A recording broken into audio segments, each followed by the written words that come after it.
بچے کی پیدائش کے بعد اکثر چھوٹے بچوں کو پیلیا ہو جاتا ہے، جس کو اکثر لوگ جھڑواتے بھی ہیں. کیا یہ جھڑوانا شرک ہے؟ شرک تو نہیں ہے، لیکن پرلے درجے کی جہالت ہے، اور ایسی چیزوں سے ہی شرک کا اور توہم پرستی کا دروازہ کھلتا ہے. بچوں کو پیلیا ہو جانا نارمل ہے، اس میں کوئی جھڑوانے کی ضرورت نہیں ہے. یہ تقریباً سبھی بچوں کو ہوتا ہے. اس کا بہترین علاج یہ ہے کہ صبح اور شام کی دھوپ لگائیں بچے کو. دیکھیں اللہ نے ہمیں اتنی اولاد دی، اللہ نظر بسے بچائے، تو ہم تو دھوپ میں رکھتے ہیں بچے، وہ سیٹ ہو جاتے ہیں. ڈاکٹر بھی یہی کہتے ہیں کہ صبح کی دھوپ اور شام کی دھوپ بچے کو لگائیں آپ، پیلیا ختم ہو جائے گا اس کا. یہ جھڑوانے والی جہالتوں سے اپنے آپ کو نکالیں.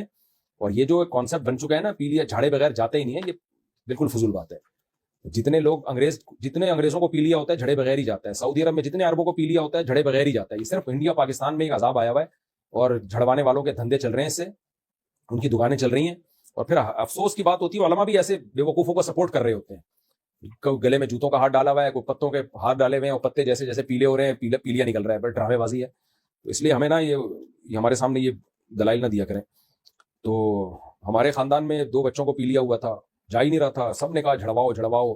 ان کے والد نے ماشاءاللہ اللہ پہ توکل، اعتماد، کانفیڈنس، مجھ سے بھی مشورہ لیا. میں نے کہا نہیں جھڑواؤ. اگر جھڑوا دیا نا اور یہ ختم ہو گیا تو یہ سارا جھڑوانے پہ ڈال دیں گے. میں نے کہا نہیں جھڑواؤ، علاج کرو. علاج ہوا، ٹھیک ہو گیا بچہ.